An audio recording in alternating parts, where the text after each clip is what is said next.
السلام عليكم ورحمة الله وبركاته. أهلا بكم في فيديو جديد وتصريحات جديدة للدكتور طارق شوقي وزير التربية والتعليم بشأن الصف الثاني الثانوي، امتحانات الصف الثاني الثانوي.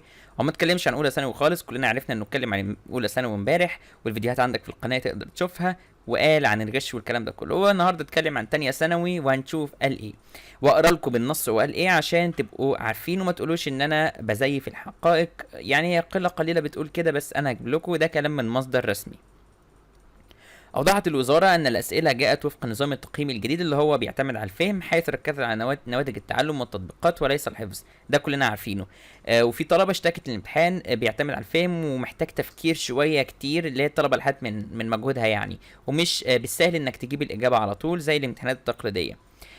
كما أنها كانت من منهج الترم الثاني حتى 15 مارس موعد توقف الدراسة، مشيرة إلى أنه ليس ضروريا أن تكون الأسئلة من كتاب المدرسة نصا، ولكنها من المنهج الدراسي. وده طبعا اللي لاحظناه، وطلاب الصف الثاني الثانوي وأولى ثانوي كمان لاحظته وهي بتمتحن.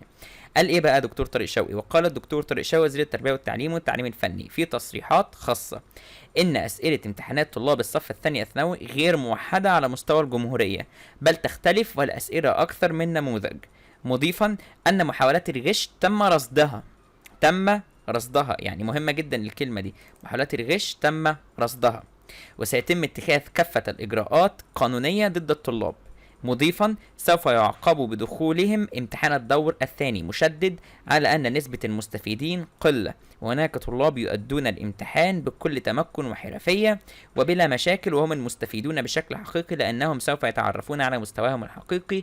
أما الطلاب الذين يسعون وراء الغش والصفحات فلن يستطيع أن يعرف مستواه الحقيقي وسوف يندم.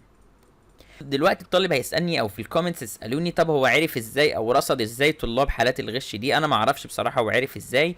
هو ال الوزاره عندها السيستم بتاعها الخاص، عندها الجي بي اس بتاعها الخاص، هي بتقدر تكتشف ده بالسيستم بتاعها. انا ما اعرفش، وممكن يكون بيقول كده تهديدا وتخويفا وترهيبا للطلاب مش اكتر. انا ما اعرفش هو بيقول ايه، ولكن من كتر الجروبات على الفيسبوك، من كتر الجروبس اللي بتعملوها على الواتساب والصفح والحاجات اللي بتحصل دي، فالوزير بياخد باله، بدأ ياخد باله ويتحرك ضد الكلام ده كله، وممكن يخش يشوف او يتابع الطلاب دي. ما علينا.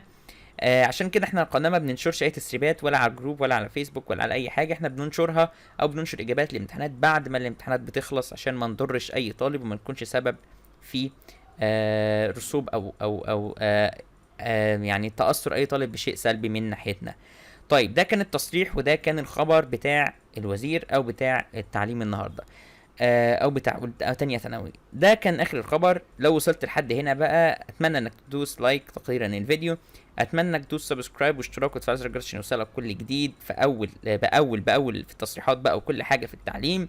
كمان يا ريت تزور الصفحه بتاعتنا وتدوس لايك عشان تنضم لصفحه الفيسبوك وتقدر تتابع اول باول من غير ما تتفرج على فيديوز على اليوتيوب او نأثر عليك الطريق، وننزل هناك ملازم ومراجعات ونماذج.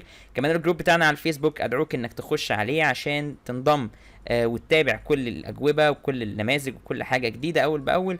ونشوفكم في الفيديوهات الجايه ان شاء الله، والسلام عليكم ورحمه الله وبركاته.